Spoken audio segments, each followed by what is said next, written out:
Hello, hello. Today we are talking about the quadratic formula. X equals opposite b plus or minus the square root of b squared minus 4ac divided by 2a. I like to remember this to crank that quadratic. You could look up that YouTube video. Shout out to Miss Callahan. So you are using this formula when you are solving for x with a quadratic equation, ax squared plus bx plus c. And I want to talk a little bit about what those solutions actually mean. So a quadratic function takes the shape of a parabola when we are graphing. The most common solution that you can get are two solutions.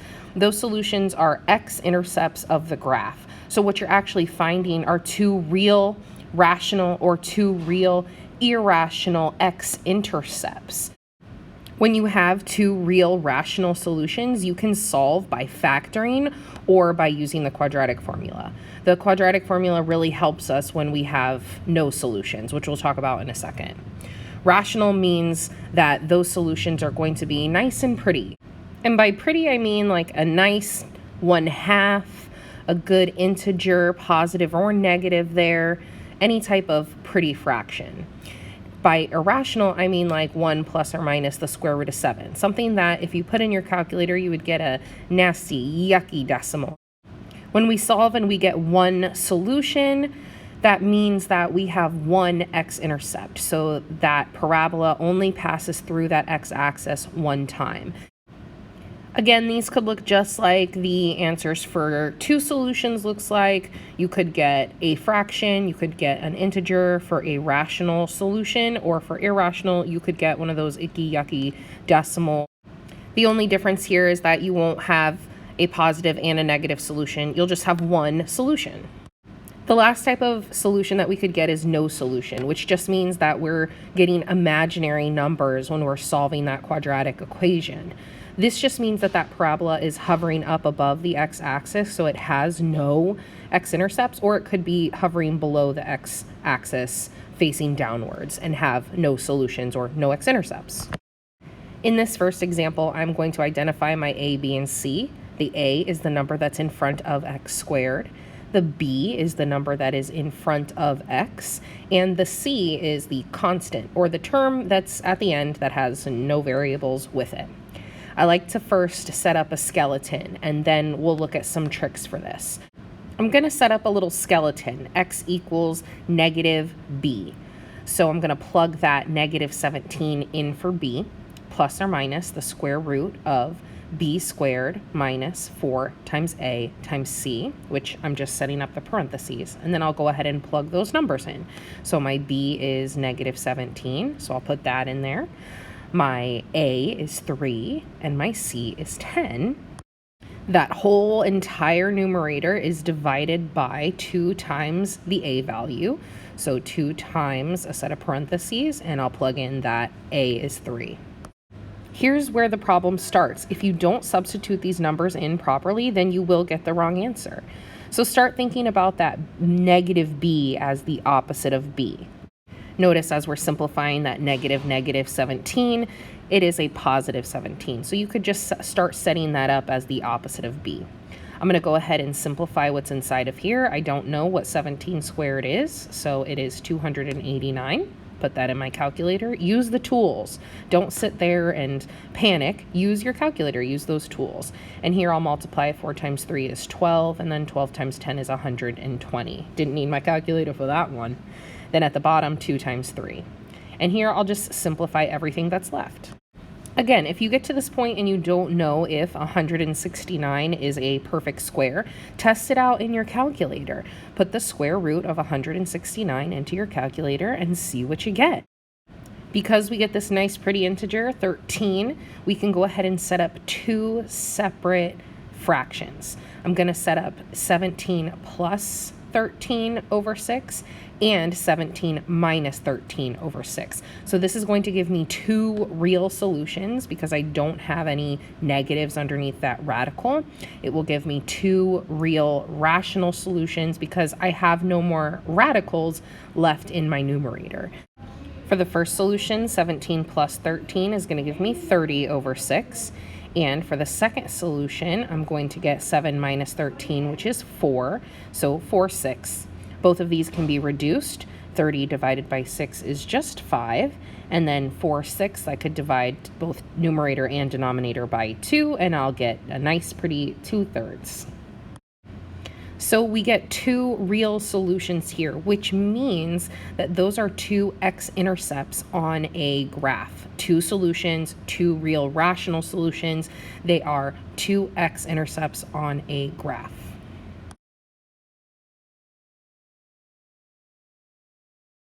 All right, so for my second example, I'll go ahead and do the same thing. I'll identify my A, B, and C.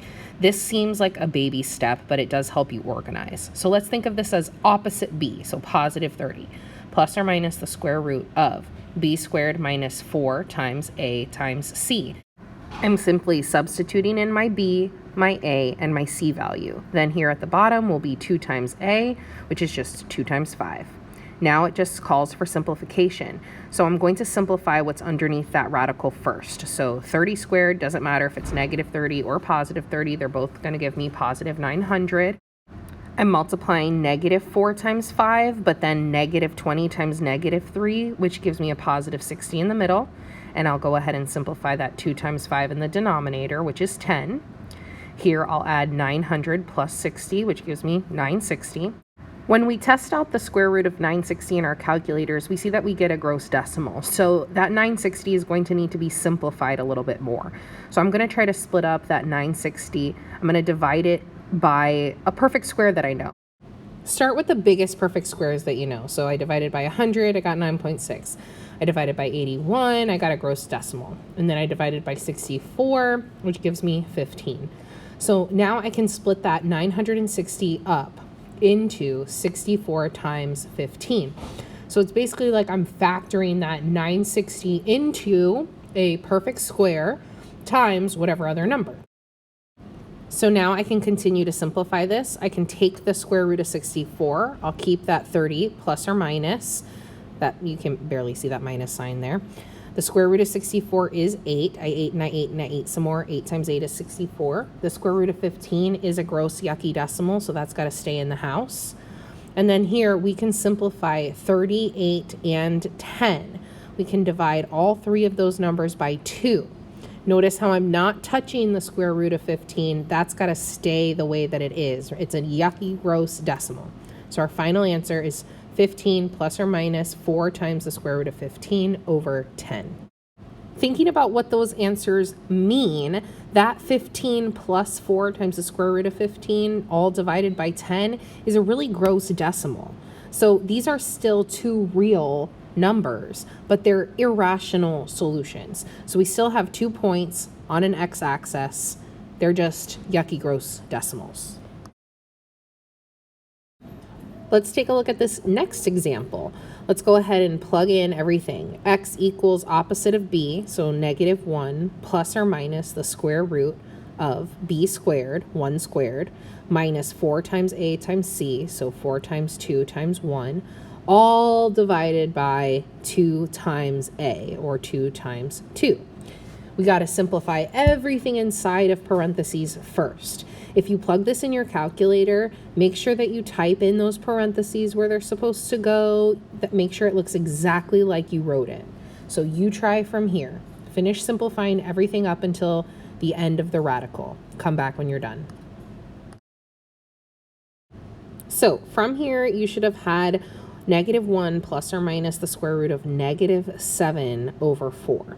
Now, this negative 7 can only be simplified by splitting that negative 7 up into negative 1 times 7. There are no other factors of 7, especially not perfect square factors of 7. So when I simplify this and I take the square root of negative 1, that is I, the imaginary number, and this is my final answer. These are imaginary solutions, which means that this graph does not have x-intercepts. It doesn't pass through the x-axis. That's it. That's all we know up to this point, that this answer does not have x-intercepts. So let's try one of these, the whole shebang. Set up your A, B, and C. Set up your quadratic formula, x equals opposite b plus or minus the square root b squared minus 4ac divided by 2a. Set it up, solve it, Come back when you're done. All right, so we should have gotten negative 144 underneath that radical there. That negative 144 can be split up into negative 1 times 144. The square root of 144 is 12. The square root of negative 1 is I. Let's go ahead and see if we can simplify any more here. So 4, 12, and 16 are all divisible by 4. So I should be able to divide 4 by 4, which is 1, 12 by 4, which is 3, and 16 divided by 4 is 4. So my final answer here, 1 plus or minus 3i over 4. These are two imaginary solutions, which means that this parabola does not touch the x-axis, period. That's all we know for now.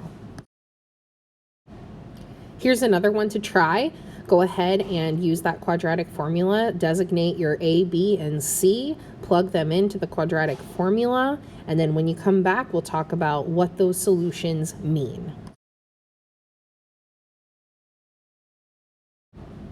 Look here how underneath the radical we got 4 plus 192, which is 196, which is a perfect square, gives us 14. So we can split up that 2 plus or minus 14 divided by 2 into two separate fractions. 2 plus 14 divided by 2 and 2 minus 14 divided by 2. After simplifying these, I see that I have two real rational solutions, which means that these 2 points touch the x-axis. This means that this parabola has two x-intercepts, one at positive 8 and one at negative 6. With these, perfect practice makes perfect. So as long as you are plugging in those numbers where they belong and simplifying the way that you should get these answers right every single time. Thanks for watching. We'll see you next time.